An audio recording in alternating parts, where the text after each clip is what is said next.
Hello guys, ഏഷ്യാനെറ്റിൻ്റെ പുതിയ പ്രൊമോയെക്കുറിച്ചൊരു video ചെയ്യാൻ വേണ്ടി വന്നതാണ്. കുറേ കമൻറ്റ് ബോക്സിൽ കുറേ മെസ്സേജുകൾ, കുറേ കമൻറ്റ്സ് ഞാൻ കണ്ടു എൻ്റെ ഫ്രണ്ട്സിൻ്റെ. അപ്പോൾ അതുകൊണ്ട് തന്നെ ഒരു വീഡിയോ ചെയ്യേണ്ടത് ആവശ്യകതയായിട്ട് തോന്നി. എനിക്ക് സത്യം പറഞ്ഞാൽ എനിക്ക് നല്ല പനിയുണ്ട് കേട്ടോ, തൊണ്ടയൊന്നും വയ്യ. എന്നാലും എനിക്ക് ആ വീഡിയോ ചെയ്യേണ്ടതെന്ന് ഞാൻ ആലോചിച്ചു. കാരണം ഞാനിത് ചെയ്ത് കഴിയുമ്പോൾ ഒരുപാട് പേർക്ക് കുരു പൊട്ടും. കാരണം അങ്ങനെയാണ്, കുരു പൊട്ടാതിരിക്കാൻ പറ്റത്തില്ല. കുരു പൊട്ടിയാലും ഇനിയിപ്പോൾ എൻ്റെ ചാനലിൽ എന്തെങ്കിലും പറ്റിപ്പോയാലും എനിക്കൊരു പ്രശ്നമില്ല. എന്തെങ്കിലും പറയാനുള്ളത് നമ്മൾ പറയണമല്ലോ. നമ്മളെ നിലപാടെന്ന് പറയുന്നത് അങ്ങനെയാണല്ലോ. ആദ്യ കാലങ്ങളിൽ ഒരുപാട് സപ്പോർട്ട് ചെയ്തൊരു വ്യക്തിയാണ് ഞാൻ. അനിമോളെ ഒരുപാട് എൻ്റെ വീഡിയോസ് എടുത്ത് നോക്കിയാൽ അറിയും, ഒരു മോണിറ്റൈസേഷൻ ആകാത്തൊരു ചാനലായിരുന്നു. എനിക്ക് വലിയ റീച്ചൊന്നും കിട്ടിയിട്ടില്ല. എന്നിട്ട് പോലും ഞാനിരുന്ന് ലൈവ് മുഴുവൻ കണ്ടിട്ട് കുത്തിയിരുന്ന് അനിമോൾക്ക് വേണ്ടി വീഡിയോ ചെയ്തതാണ്. പക്ഷേ അനിമോളുടെ തെറ്റുകൾ ഞാൻ അവിടെ പറയുന്നത് എൻ്റെ ഒരു മിസ്റ്റേക്കാണ്. അതൊരു സ്നേഹം കൊണ്ട് എനിക്ക് പറ്റിയ സംഭവിച്ച തെറ്റാണ്. പക്ഷേ കാരണം നമ്മൾ ഇഷ്ടപ്പെടുന്നവരെ കുറിച്ച് നമുക്ക് മോശം പറയാനും അവർ കാണുന്ന തെറ്റുകൾ വേണ്ട, നമ്മളായിട്ടൊരു നെഗറ്റീവ് ഉണ്ടാക്കി കൊടുക്കണ്ട എന്ന് വിചാരിച്ചിട്ട് കളഞ്ഞാണ്. പിന്നീട് നമ്മൾ കളി കണ്ടപ്പോൾ അനീഷേട്ടനെ ഇഷ്ടപ്പെട്ടു. അങ്ങനെ അനീഷേട്ടനും ഷാനുക്കയ്ക്കും വേണ്ടിയിട്ട് ഞാൻ വീഡിയോസ് ഇടും. പിന്നെ നൂറായ്ക്ക് വേണ്ടിയിട്ട് വീഡിയോ ഇട്ടിട്ടുണ്ട്. അങ്ങനെ നമുക്ക് ഇഷ്ടപ്പെടുന്ന ആൾക്കാർക്കെല്ലാം നമ്മൾ വീഡിയോ ഇട്ട്. പക്ഷേ ഏറ്റവും ലാസ്റ്റിൽ അവസാനം നമുക്ക് അനീഷേട്ടനാണ് ഏറ്റവും ഒരു കപ്പ് നേടാൻ അർഹൻ എന്ന് തോന്നിയത് കൊണ്ടാണ് അനീഷേട്ടന് വേണ്ടി വീഡിയോ ഇടുന്നത്. അല്ലാണ്ട് അനീഷേട്ടൻ്റെ PR വർക്ക് ഏറ്റെടുത്തുകൊണ്ടല്ല. ഒരു വക്കീലാണ്. എന്നാലും വക്കീലെന്ന് പറയുമ്പോൾ നിങ്ങൾക്ക് ചിലപ്പോൾ ശൈത്യമായിരിക്കും ഓർമ്മ വരുന്നത്. പക്ഷേ അങ്ങനെ ഒരു വക്കീലല്ല. 11 വർഷമായിട്ട് ക്രിമിനൽ ലോയറായിട്ട് ഇൻഡിപെൻഡൻറ്റ് പ്രാക്ടീസ് ചെയ്യുന്ന ഒരു അഡ്വക്കേറ്റാണ്. ഓക്കെ, തിയേറ്റർ ആർട്ടിസ്റ്റും കൂടിയാണ്. അപ്പോൾ അതുകൊണ്ട് തന്നെ നമ്മൾ ആ കലാകാരന്മാരെല്ലാം നമുക്ക് ഇഷ്ടമാണ്. അപ്പോൾ അത് പോട്ടെ.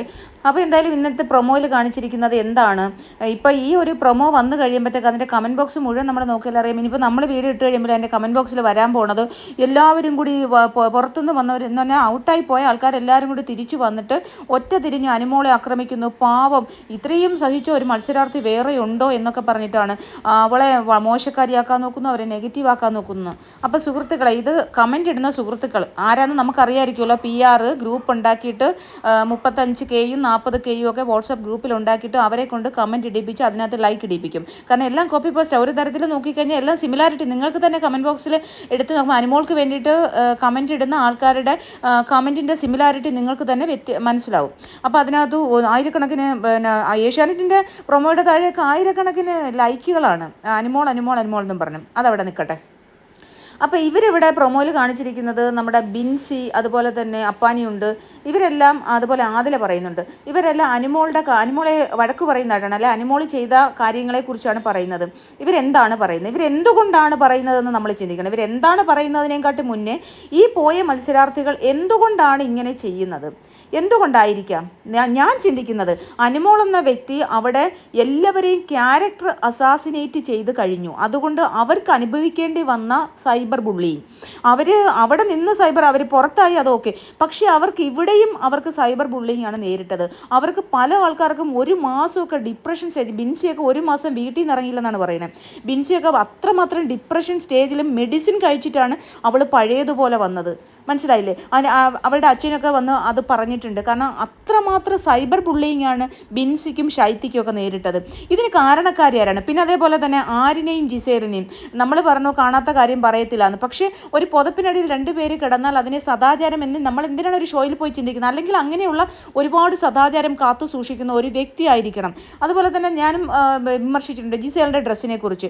പിന്നെ ജെട്ടി പോലുള്ള നിക്കറൊക്കെ ഇട്ടുകൊണ്ട് നടക്കുന്നത്. ഇത് അനിമോൾ അങ്ങനെ ഇടുന്നില്ലേ? അനിമോൾ പുറത്തെല്ലാം അതേ കണക്കുള്ള ഡ്രസ്സിലാണ് ഞാനിവിടെ കണ്ടിട്ടുള്ളത്. ഇഷ്ടം പോലെ പിന്നെ ശരീരം മുഴുവൻ മറയാത്ത, പിന്നെ ജീൻസിൻ്റെ ഹാഫ് പോലും ഇല്ലാത്ത തുട വരെ കാണിക്കുന്ന നിക്കറമിട്ടാണ് പിന്നെ പല പ്രാവശ്യവും അനിമോളുടെ ഓരോ റീൽസും ഞാൻ കണ്ടിട്ടുള്ള കുറേ ആണുങ്ങളെ കൂടെ, ഈ ജീവൻ ഗോപാലിൻ്റെ കൂടെയും വേറെ ആണുങ്ങളുടെ കൂടെയൊക്കെ ഡാൻസ് കളിക്കുന്നത്. അപ്പോൾ അതിനൊന്നും അപ്പോഴൊന്നും സദാചാരം തോന്നിയില്ല. ഒരു ഷോയിലേക്ക് ചെല്ലുമ്പോൾ അത് ഫാമിലി കാണുന്നതാണ്, കുടുംബ പ്രേക്ഷകർ കാണുന്നതാണെന്നുള്ള ചിന്ത വരുന്നത് തന്നെ അത് ഏറ്റവും വലിയ ഒരു ഫേക്ക് ഡ്രാമ. നമ്മളൊക്കെ ഡ്രാമ ചെയ്യുന്ന ആൾക്കാരാണ്. ഈ ഡ്രാമ കളിക്കുന്നതെന്ന് പറഞ്ഞാൽ ജനങ്ങളെ പറ്റിക്കാൻ വേണ്ടിയല്ല, ജനങ്ങൾക്ക് ഒരു കാര്യം മനസ്സിലാക്കി കൊടുക്കാൻ വേണ്ടിയാണ് ഞാൻ അങ്ങനെയുള്ള ഡ്രാമയെ ചെയ്യുന്നത് കേട്ടോ. മനസ്സിലാക്കി കൊടുക്കാൻ, അല്ലെങ്കിൽ അവരെ ഒന്ന് രസിപ്പിക്കാൻ. പക്ഷേ ഇതെന്ന് പറയുന്ന സ്വന്തം ക്യാരക്ടർ മാറ്റിക്കൊണ്ട് ഫേക്ക് ആയിട്ടുള്ളൊരു ഡ്രാമ അവിടെ സ്വന്തമായിട്ട് ക്രിയേറ്റ് ചെയ്യുകയാണ്. അപ്പോൾ ഇതേ കണക്കുള്ള ആദ്യം പിന്നെ എന്താണ് സംഭവിച്ചത്, ബിൻസിയും അപ്പാനിയും കൂടി ഇരുന്ന്. ഇപ്പോൾ എല്ലാവരും പറയുന്നത്, കുറേ ആൾക്കാർ പറയുന്നത് പ്രേക്ഷകരാണ് കണ്ടുപിടിച്ചത്. പ്രേക്ഷകരെ എപ്പോഴാണ് കണ്ടുപിടിച്ചത്? ഇവരിരുന്ന് പറയുന്നത് അനിമോളാണ് ആ ഒരു കാര്യം അവിടെ ഉന്നയിച്ചത്. അപ്പാനിയും ബിൻസിയും അരുതാത്ത ബന്ധമാണെന്ന്. ഒരു 23-24 വയസ്സേ ഉള്ളൂ ബിൻസിയെ സംബന്ധിച്ച്. ബിൻസിക്ക് അപ്പാനി വിവാഹിതനാണ്, 2 കുട്ടികളുടെ അച്ഛനാണ്, 3ാമത്തെ കുട്ടി പ്രഗ്നൻ്റ് ആണ്, വൈഫ് പ്രഗ്നൻ്റ് ആണ്. അങ്ങനെ ഇരിക്കുന്ന ഒരു മനുഷ്യൻ ഒരാളിൻ്റെ കൂടെ ഇരുന്ന് അവർ കൈ കയ്യിൽ പിടിച്ചെന്ന് വിചാരിച്ചു അത് മോശമായിട്ട് അല്ല, അവർ കൈ പിടിക്കുന്ന പിടിച്ചോട്ടെ, എന്തിനാണ് അത് സദാചാരത്തിൻ്റെ കണ്ണിൽ കൂടെ നോക്കിയിട്ട് ഈ ജനങ്ങളിലേക്ക് എത്തിച്ചത്? അവരെ എന്താ സൈബർ ബുള്ളിങ്, ജനങ്ങളുടെ രോക്ഷത്തിന് ഇട്ടുകൊടുത്തത് എന്തിന്? അത് ഒരു ചോദ്യമാണ്. അപ്പോൾ അത് നിങ്ങൾ ആൻസർ പറയാൻ കഴിയുമെങ്കിൽ കമൻറ്റ് ബോക്സിൽ ഒന്ന് മറുപടി പറയൂ. ഒരു പെൺകൊച്ചിൻ്റെ, അവൾ 10, 23, 24 വയസ്സുള്ള ഒരു കൊച്ചിൻ്റെ ജീവിതം, ഒരു പെണ്ണിൻ്റെ ജീവിതം, അതും വിവാഹിതനായി 3 കുട്ടികളുടെ അച്ഛനായ ഒരു മനുഷ്യനെ ചേർത്ത് അവൻ്റെ കയ്യിലൊന്ന് പിടിച്ചപ്പോഴത്തേക്ക് ഈ സദാചാര റാണിക്ക് എന്തുകൊണ്ടാണ് അടി തെറ്റിപ്പോയത്? എന്തുകൊണ്ടാണ് ആ കണ്ണിലൂടെ നോക്കിയത്? അത് അവരെന്നിട്ട് തിരിച്ച് വന്നിട്ട് അവരിത് ഇവിടുത്തെ സൈബർ ബുള്ളിങ് കണ്ടിട്ട് അവരുടെ മാനസിക നില വരെ തെറ്റി. അവർ വളരെ ഡിപ്രഷൻ സ്റ്റേജിലേക്ക് പോയി അനുഭവിച്ച ഒരു പെണ്ണിന് തിരിച്ച് വന്ന് ഇവരെ കാണുമ്പോൾ ചോദിക്കുന്നതിലാണോ തെറ്റ്? അപ്പോൾ ഇവർ കാണിച്ച ഈ ബുള്ളിങ് ഒന്നും ഒരു പ്രശ്നമല്ല. അപ്പോൾ ആ ഒരു തെറ്റ് ചൂണ്ടിക്കാണിക്കുന്നത് എങ്ങനെയാണ് തെറ്റാവുന്നത്? അവർക്കത് ചൂണ്ടിക്കാണിക്കാനുള്ള അവകാശമില്ലേ? അതുപോലെ ശൈത്യ, നമ്മളെല്ലാവരും കട്ടപ്പ ശൈത്യ എന്ന് വിളിക്കുന്നു. ശൈത്യയെ പിന്നിൽ നിന്ന് കുത്തുന്നതൊക്കെ കണ്ടിട്ടുണ്ട്. അതിൻ്റെ റീസൺ എന്താണ്? ഇത് നമുക്കറിയോ? അതേ ഉള്ളി ശൈത്യ ചോദിച്ചത്, നീ എന്നെ എന്തിനാണ് കട്ടപ്പ എന്ന് വിളിക്കുന്നത്? ഇപ്പം മസ്താനി എന്തോ വന്ന് പറഞ്ഞു. എന്തുകൊണ്ട് മസ്താനി പറഞ്ഞ കാര്യം അനിമോൾ എന്ന് പറയുന്ന വ്യക്തിക്ക് പറയാൻ കഴിയുന്നില്ല? കാരണം ശൈത്യ അത്രമാത്രം സൈബർ ബുള്ളിങ് നമുക്ക് അവൾ നാട്ടിൽ നേരിട്ട് കഴിഞ്ഞു. അപ്പോൾ പിന്നെ അവൾക്കത് ചോദിക്കാൻ, എന്നെ എന്തിനാണ് ഇങ്ങനെയുള്ള സൈബർ അറ്റാക്കിന് ഇട്ടുകൊടുത്തത്? അനിമോൾ എന്താണ് അവിടെ കണ്ടത്? അല്ലെങ്കിൽ അനിമോളെക്കുറിച്ച് ഞാൻ എന്താണ് പറഞ്ഞത്? അറിയാനുള്ള അവകാശം അവൾക്കില്ലേ? ആ തെറ്റ് അനിമോൾ അത് പറഞ്ഞതുകൊണ്ടല്ലേ. അനിമോൾ എന്തിനാണ് അനിമോൾ ഇപ്പം ഇരുന്ന് വെപ്രാളപ്പെടുന്നല്ലോ. പിന്നെ അനീഷ് ഇത് ചോദിച്ചത് കൊണ്ട് എൻ്റെ ജീവിതം അങ്ങ് നശിച്ചു പോയി, അല്ലെങ്കിൽ എൻ്റെ ഇവിടെ ഇരുന്ന് കുറേ വിവരമില്ലാത്ത കുറേ യൂട്യൂബേഴ്സ് പറയുന്നുണ്ടല്ലോ, ഒരു പെൺകുട്ടിയുടെ ജീവിതം വെച്ചാണോ നശിപ്പിക്കുന്നത്? ഒരു പെൺകുട്ടിയുടെ ജീവിതം വെച്ചാണോ അനീഷ് കളിച്ചെന്ന്? നാണമില്ലേ പറയാൻ? അനീഷ് ഏത് പെൺകുട്ടിയുടെ ജീവിതം വെച്ച് കളിച്ചത്? ഒരു ജീവൻ ഗോപാൽ എന്ന് പറയുന്ന ഒരാൾ അകത്ത് കയറി വന്നപ്പോൾ ഈ ഡ്രസ്സിംഗ് റൂമിൽ ചെന്ന് അനിമോൾ ആദിലയുടെ ചെവിയിൽ പറയുന്ന ഇത് നമ്മളെ കേൾപ്പിച്ചാണ് ബിഗ് ബോസ് ലൈവിൽ കേട്ട ഒരു വ്യക്തിയാണ് ഞാൻ. എൻ്റെ ജീവിതം നശിപ്പിച്ചവനാണ്, എന്നെ ആത്മഹത്യയിൽ വരെ തള്ളിയിട്ടവനാണ് എന്ന് പറയുന്ന ഡയലോഗാണ്. അത് അയാളാണ് ജീവിതം നശിപ്പിച്ചെങ്കിൽ, അല്ലെങ്കിൽ അതിന് മുമ്പ് കളഞ്ഞിട്ട് പോയവനായിരിക്കും ജീവിതം നശിപ്പിച്ചത്. ഇവർക്ക് ജീവൻ ഗോപാൽ അല്ലാതെ എക്സ് ഉണ്ടെന്നല്ലേ അവർ തന്നെ പറയുന്നത്. അപ്പോൾ അവരൊക്കെ ആയിരിക്കും ജീവിതം നശിപ്പിച്ച. ഒരാൾ കയ്യും കാലും കാണിച്ച് ബിൻസി പറയുന്ന പോലെ അച്ചായ എന്നും പറഞ്ഞ് പുറവേ നടന്ന് അയാൾ ഫ്ലൈയും കീസും കൊടുത്ത് അയാളെ തലയും മസാജ് ചെയ്ത് കൊടുത്ത് അയാൾക്ക് പാലിൻ്റെ കുടിച്ചതിൻ്റെ പകുതി പാലും കൊണ്ട് കൊടുത്ത് ഭാര്യനെ എങ്ങനെയാണ് വിളിക്കുന്ന നിങ്ങളുടെ നാട്ടിലേക്ക് അച്ചായ എന്നാണോണ്, എന്നിട്ട് ജയിലിൽ പോയിരുന്ന കുട്ടികളെ ഉണ്ടാക്കുന്നു. ഇതൊക്കെ കാണുമ്പോൾ ഒരു പാവപ്പെട്ട നിരപരാധി, അല്ലെങ്കിൽ ഒരു പാവപ്പെട്ട ഗ്രാമത്തിൽ അല്ലെങ്കിൽ മാന്യമര്യാദയ്ക്ക് ജീവിക്കുന്ന ഒരു പുരുഷന്, മാനം മര്യാദയ്ക്ക് ജീവിക്കുന്ന ഒരു ആണുങ്ങൾക്ക് വിചാരിക്കും ഇതൊക്കെ റിയൽ ആയിരിക്കുന്നു. ഇതൊരു ഫേക്ക് ഡ്രാമയെന്ന് അയാൾക്ക് മനസ്സിലായില്ല. അതുകൊണ്ടാണ് അയാൾ പോയിട്ട് വിവാഹം കഴിക്കാമോ എന്നാണ് ചോദിച്ചത്. അല്ലാതെ പ്രണയിച്ച് അടച്ച് തെണ്ടി നടന്ന് വല്ല തിയേറ്ററിലും ഹോട്ടലിലും കൊണ്ട് നടക്കാൻ നല്ല പറഞ്ഞത്. പ്രണയിച്ച് നടക്കാനുമല്ല, നമുക്ക് വിവാഹം കഴിച്ചാലോ? എത്ര മാന്യമായ ഒരു ചോദ്യമാണ് ചോദിച്ചത്. എത്രയോ അവിടെ സ്ത്രീകളുണ്ടായിരുന്നു, എത്രയോ ലേഡീസ് ഉണ്ടായിരുന്നു. ഏതെങ്കിലും ഒരു പെണ്ണിനെ അയാൾ നോക്കുന്ന കണ്ടിട്ടുണ്ടോ? ഈ അനിമോൾ എന്ന് പറയുന്നത് പുട്ടിയിട്ടുണ്ടാക്കുന്ന പുട്ടുറാണിയും കിട്ടി എത്രയോ സുന്ദരിയാണ് ലക്ഷ്മി, അവളെ നോക്കുന്ന കണ്ടിട്ടുണ്ടോ? അവിടെ എത്രയോ ബിൻസി എത്ര കൊച്ചായിരുന്നു, അവളെ നോക്കുന്നുണ്ടോ? റെന ഫാത്തിമ ഉണ്ടായിരുന്നു, വെറും ചെറിയ കുട്ടി, അവളെ നോക്കുന്നുണ്ട്. എത്രയോ പെമ്പിൾ എന്നല്ലേ, സരിക ഉണ്ടായിരുന്നു, ശാരിക ഉണ്ടായിരുന്നു, അങ്ങനെ എത്രയോ പെണ്ണുങ്ങളുണ്ടായിരുന്നു, രേണുസുതി ഉണ്ടായിരുന്നു. അവൾ മോശമാണോ? അപ്പോൾ അവരെ ഒന്നും നോക്കി അങ്ങനെ ഒരു മനുഷ്യനല്ല. അയാളെ സ്ത്രീലമ്പടനാക്കി, അയാളെ മോശക്കാരനാക്കി സമൂഹത്തിന് ഇട്ടുകൊടുത്തു. എന്നിട്ട് പറയുന്ന അയാളെ സമൂഹത്തിന് ഇട്ടുകൊടുത്തത് അയാൾ കാരണം എനിക്കിനി വിവാഹ ജീവിതം ഉണ്ടാവുമെന്നോ, എന്താ വിവാഹം മുടങ്ങുമെന്ന് നാണമില്ല ഈ സ്ത്രീക്ക്? ഇതൊക്കെ ചോദ്യം ചെയ്യുമ്പോൾ എന്തിനാണത് തെറ്റായിട്ട് വ്യാഖ്യാനിക്കുന്നത്? ഇത് ചോദ്യം ചെയ്യണ്ടേ? ഒരു വ്യക്തി ചെയ്യുന്ന തെറ്റിനെ ചൂണ്ടിക്കാണിക്കുമ്പോൾ എന്തിനാണ് അനിമോക്ക് ഇത്രയും കുരു? അല്ലെങ്കിൽ അനിമോളെ സപ്പോർട്ട് ചെയ്യുന്ന, അല്ലെങ്കിൽ അനിമോൻ്റെ PR അല്ലെങ്കിൽ അനിമോളേക്ക് വേണ്ടി വീഡിയോ ചെയ്യുന്ന വിവരമില്ലാത്തവന്മാർക്ക് ഇത്രയും കുരു എന്തിനാണ് പൊട്ടുന്നത്? അതെൻ്റെ അടുത്ത ചോദ്യം. പിന്നെ ശൈത്യയുടെ കാര്യം പറഞ്ഞല്ലോ. ശൈത്യ തിരിച്ചു വന്ന് ഇത്രമാത്രം സൈബർ അറ്റാക്ക് നേരിടുമ്പോൾ അവൾക്ക് ചെന്ന് ചോദിക്കേണ്ട അത്യാവശ്യമുണ്ട്. നീ എന്താണ്, ഞാൻ മസ്താനി പറഞ്ഞ കാര്യം എന്തായിരുന്നു? എന്നെ എന്തിനാണ് നീ പുറകിൽ നിന്ന് കുത്തി അല്ലെങ്കിൽ കട്ടപ്പ എന്ന് വിളിച്ചത്? നമ്മൾ കട്ടപ്പ എന്ന് വിളിച്ച കാര്യം അവൾ അറിയേണ്ടതല്ല. നമ്മൾ കട്ടപ്പാന്ന് വിളിക്കുക, കിട്ടപ്പാന്ന് വിളിക്കുക. പക്ഷേ അവിടെ അനിമോൾ അവിടെ പറഞ്ഞതിനെക്കുറിച്ച് അറിയാനുള്ള അവകാശം ഒക്കെ ഉണ്ട്.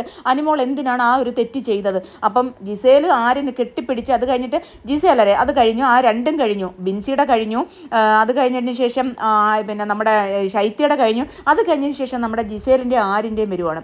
ഈ സദാചാരം പറയുന്ന ഒരാണുങ്ങളുടെയും കയ്യിൽ തൊടാൻ പാടില്ല, ഇവിടെ തൊടാൻ പാടില്ല, ഇരിക്കാൻ പാടില്ല എന്ന് പറയുന്ന അനിമോൾ ഇന്നിപ്പോൾ ഈ ലൈവിൽ എത്രയോ ആണുങ്ങളുമായിട്ടാണ് കെട്ടിപ്പിടിക്കുകയും അപ്പാനിയുടെ കഴുത്തിൽ കയറി കുത്തിപ്പിടിക്കുന്ന, അരിപ്പാടിൻ്റെ ദേഹത്തോട്ട് ചാരി കിടക്കുന്ന, ഇതൊന്നും പ്രശ്നമില്ല. ഇവിടെ ഈ പ്രൊമോയ്ക്കകത്ത് പറയുന്നത് എന്താണ്, അപ്പാനിയുടെ കയ്യിൽ പിടിച്ചിരുന്നു. അപ്പാനിയുടെ കയ്യിൽ പിടിക്കുമ്പോഴത്തേക്ക് എന്താ ബിൻസിയുടെ പാതിവൃത്തി അങ്ങ് നഷ്ടപ്പെടുമോ? അല്ല, എൻ്റെ ചോദ്യം ഇതാണ്. അതാണ് അക്ബർ വന്ന് ചോദിക്കുന്നത്. എന്താണ് അപ്പാനി ബിൻസിയുടെ കയ്യിൽ പിടിച്ചാൽ എന്താ പ്രശ്നം? ബിൻസിനെ കൊച്ചുകുട്ടിയല്ലേ ഇയാൾ 3 മക്കളുടെ തന്തയല്ലേ? അവരെന്താണ് അവിടെ പിടിച്ചാൽ എന്താണ് പ്രശ്നം? എന്തിനാണ് അവിടെ സദാചാരം കണ്ടത്? അപ്പം നമുക്ക് എന്ത് തെറ്റും ചെയ്യാം? നമ്മളെ സമൂഹത്തിൽ ആ കല്യാണം പോലും കഴിക്കാത്ത 10-23 വയസ്സുള്ള ആ പെണ്ണിനെ നാട്ടുകാരെ മുന്നിൽ നാണം കെടുത്താൻ വേണ്ടി സമൂഹത്തിലേക്ക് ഇട്ടുകൊടുക്കുക. സ്വന്തമായിട്ടൊരു കാര്യം ചെയ്യുമ്പോൾ എന്തിനാണ് ഇത്ര കൂടുതൽ കുരുപൊട്ടുന്നത്? അവനവൻ്റെ തെറ്റ് അവനവൻ മറച്ചു വയ്ക്കുന്ന എന്തിനാണ്? അപ്പം അവനവൻ തെറ്റ് ചെയ്താൽ അംഗീകരിക്കാനുള്ള മനസ്സുണ്ടാവണം. അതുപോലെ ആര്യനും ജിസേലും 10-29-30 വയസ്സുള്ള ഒരു സ്ത്രീയാണ്. അവർ മോഡലാണ്. അവരൊരു കട്ടിലേക്ക് കിടന്നപ്പോൾ അവർ ഉമ്മ വെച്ചത് കണ്ടെന്ന് പറയുന്നത്. 72 ക്യാമറയും ബിഗ് ബോസും ലാലേട്ടനും സമ്മതിക്കുന്നില്ല അങ്ങനെ ഒരു സംഭവം നമ്മളും കണ്ടില്ല. അവിടെ അവർ തമ്മിൽ കയ്യോ കാലോ പൊക്കിയതും കുലുക്കിയതും നമ്മൾ കണ്ടു. അപ്പോഴത്തേക്ക് അനിമോള് പറഞ്ഞു ഉമ്മ വെച്ചെന്ന്. നമ്മളെല്ലാം ഉമ്മ വെച്ചതാക്കി. അപ്പോൾ അവരുടെയും ജീവിതമല്ലേ ഇവിടെ നശിക്കുന്നത്? അവരെയും പുറം ലോകത്തേക്ക് അവരും ജീവിക്കേണ്ടത്. അവർക്കൊരു ജീവിതമല്ലേ? അല്ലാതെ വിവാഹം കഴിക്കാമോ എന്ന് ചോദിക്കുന്നതും ഇതും തമ്മിലൊക്കെ എന്താണ് വ്യത്യാസം? 1000 മടങ്ങ് വ്യത്യാസമല്ലേ? ഒരാൾക്ക് ഇഷ്ടപ്പെട്ട അല്ലെ അയാൾക്ക് ഇഷ്ടം തോന്നിപ്പിച്ചിട്ട് അയാൾ വിവാഹം കഴിക്കാൻ പറ്റുമോ എന്ന് അല്ലെങ്കിൽ നമുക്ക് വിവാഹം കഴിച്ചാലോ എന്ന് ചോദിക്കുമ്പോൾ അതിനൊരു മറുപടി പറയുക നോ. അപ്പടി തന്നെ പറയുക. അതിന് ചമ്മിപ്പോയി പിന്നെ അതിനെ ഒരു കണ്ടന്റ് ആക്കിയെടുത്ത് നന്മ മരം കളിക്കാൻ നോക്കുന്നതാണ് നമുക്ക് ഇഷ്ടപ്പെടാത്തത്. ഇന്ന് പ്രൊമോയിൽ ഇപ്പോൾ എനിക്ക് കുറേ കമൻറ്റ് വന്നുകൊണ്ടാണ് ഞാൻ ഈ വീഡിയോ ചെയ്യേണ്ടെന്ന് ഞാൻ വിചാരിച്ചതാണ്. പക്ഷേ ചെയ്യാതിരിക്കാൻ പറ്റത്തില്ല. കാരണം എന്ന് പറഞ്ഞാൽ ഒരാൾ അവർ അനുഭവിച്ചവരാണ് വന്ന് ചോദിക്കുന്നത്. അവർ ഇത്രമാത്രം സൈബർ അറ്റാക്ക് പുറത്ത് നേരിട്ടത് കൊണ്ടാണ് അവർ വന്ന് ചോദിക്കുന്നത്. നീ എന്തിനാണത് പറഞ്ഞത്? നീ എന്തുകൊണ്ടാണത് പറഞ്ഞത്? അറിയാനുള്ള അവകാശം അവർക്കില്ലേ? എൻ്റെ ഒരു ചോദ്യം.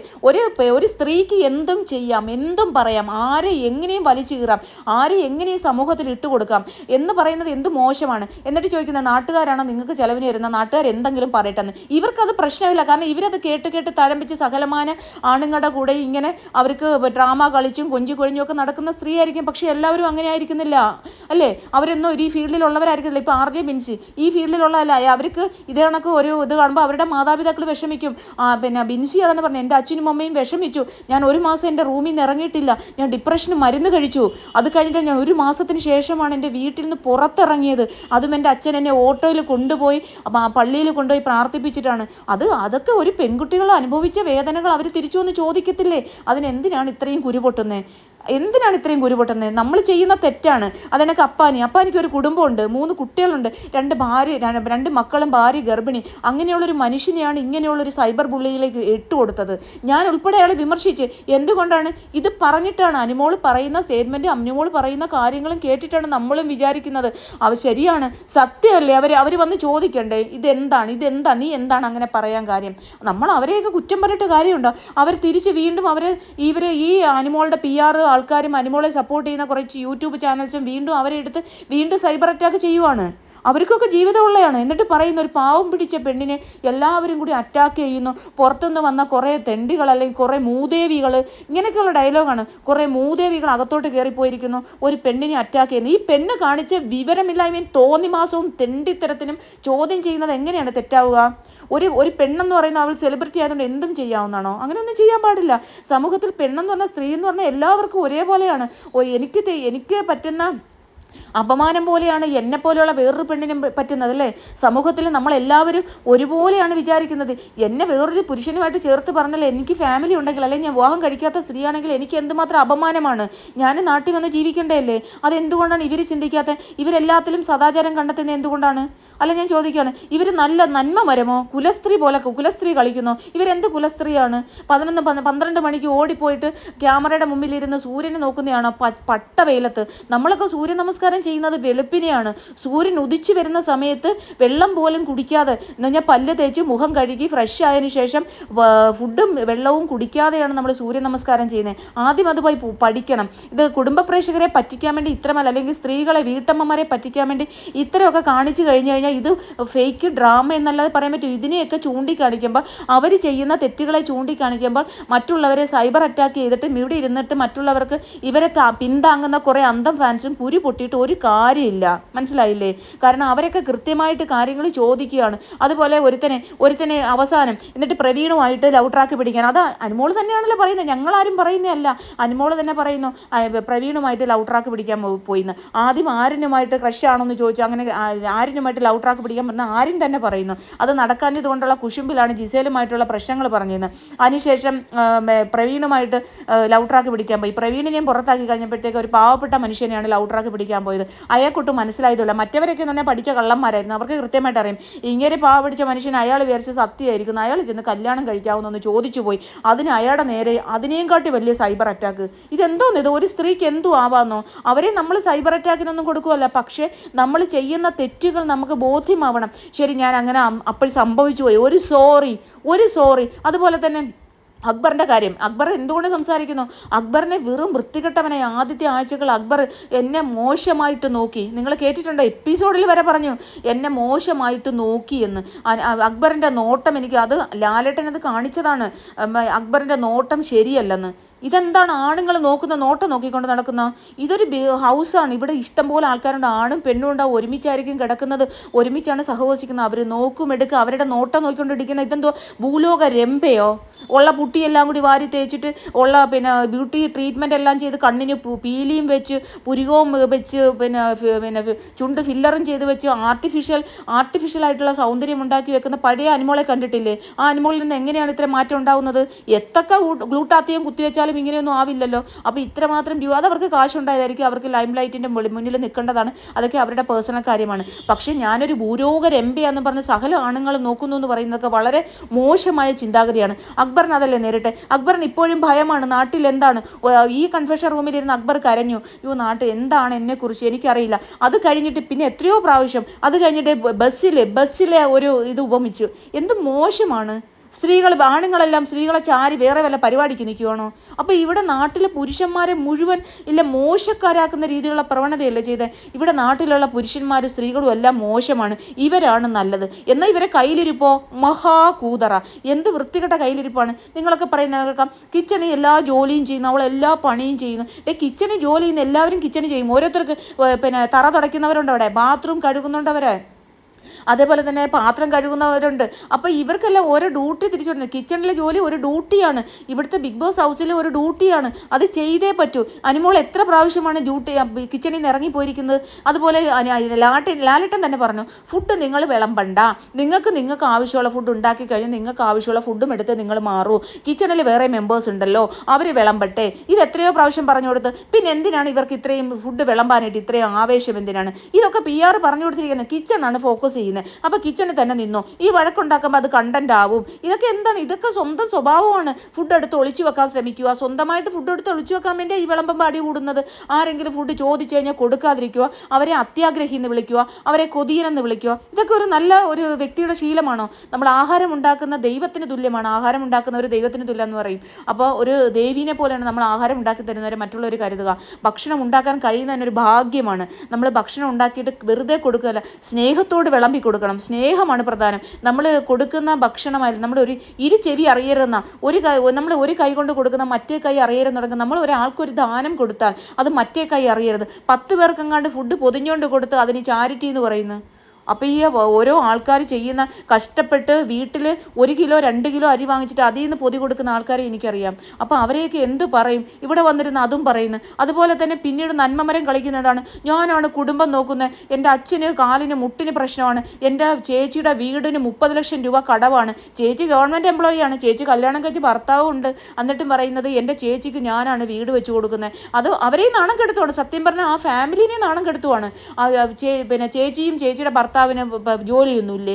ചേച്ചിക്ക് ഗവൺമെൻറ് ജോലി എന്ന് പറഞ്ഞു. ചേച്ചിയുടെ ഗവൺമെൻറ് ജോലി വെച്ചാണ് 30 ലക്ഷം രൂപ വീടിന് ലോൺ എടുത്തതെന്ന് പറയുന്നത്. അതും ഞാൻ അടച്ചു തീർക്കണം. അപ്പം ആൾക്കാർ ഒരിക്കലും സഹതാപം, 10, 30, 31 വയസ്സായി, ഒരു ജീവിതവുമില്ല ഈ കൊച്ചിന്. പാവം എന്തോ ഒരു പാവമാണ്. പിന്നെ അതിന് പറയുന്നത്, ഞാൻ KSRTC ബസ്സിലാണ് യാത്ര ചെയ്യുന്നത്, ഞാൻ രാവിലെ തൊട്ട് പോയി കഴിഞ്ഞാൽ ഞാൻ അങ്ങ് തിരുവനന്തപുരത്ത് നിന്ന് എറണാകുളം വരെ നിൽക്കുവാന്ന്.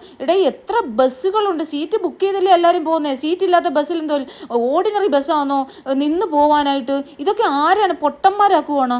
ഡ്രൈവറിൻ്റെ പുറകിൽ പോയിരിക്കും. പണ്ട് കോളേജിൽ പോയ കഥയാണ് പറയുന്നത്, ഡ്രൈവറിൻ്റെ പുറകിൽ പോയി നിൽക്കുമെന്ന്. ഞാൻ പർദ്ദയിട്ട് ആരും അറിയത്തില്ല, ഞാൻ മണിക്കൂറുകളോളം നിന്നിട്ടാണ് പിന്നെ ബസ്സിലാണ് യാത്ര ചെയ്യുന്നതെന്ന്. അപ്പോൾ എന്തോ കൂടെ ആരും വരത്തില്ല, ഒറ്റയ്ക്കാണ് പാതിരാത്രി ഇതിന് പോണത്. ഇപ്പോൾ ടാക്സി പിടിച്ച് 6000 രൂപ കൊടുക്കേണ്ടത്, ഇതാകുമ്പോൾ 500 രൂപ കൊണ്ട് നടക്കുന്നു.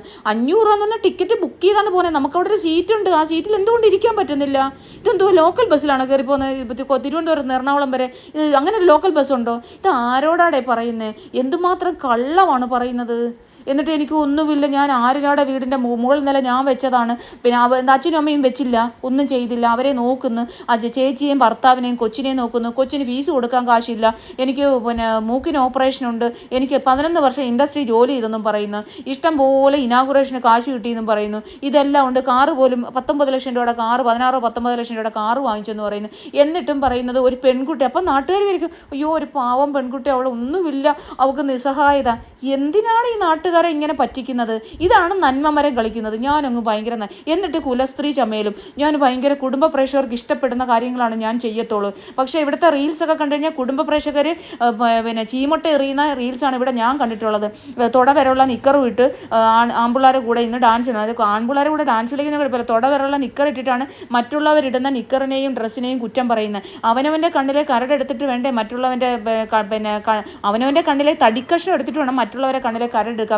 എന്തിനിങ്ങനെ സദാചാരം വിളമ്പുന്ന? ആദ്യം സ്വന്തമായിട്ട് സദാചാരം ഉണ്ടാക്കുക. കണ്ട പെൺപിള്ളാരെയും എല്ലാം അനാവശ്യമായിട്ട് ആണുങ്ങളെ കൂട്ടിച്ചേർത്ത് പറഞ്ഞ് പിന്നെ സ്വന്തമായിട്ട് പ്രേമ നാടകങ്ങൾ കളിച്ച് നാട്ടുകാരെ സത്യം പറഞ്ഞു കഴിഞ്ഞാൽ വെറുപ്പിച്ച്. എനിക്കും എൻ്റെ ഹസ്ബൻഡിനൊക്കെ എന്തുമാത്രം ഇഷ്ടമായിരുന്നു. അനുമോളം എന്ന് പറഞ്ഞാൽ സത്യം പറഞ്ഞാൽ ഞങ്ങൾ മരിക്കുമായിരുന്നു. എന്തൊരു ക്യാരക്ടർ, കഷ്ടം.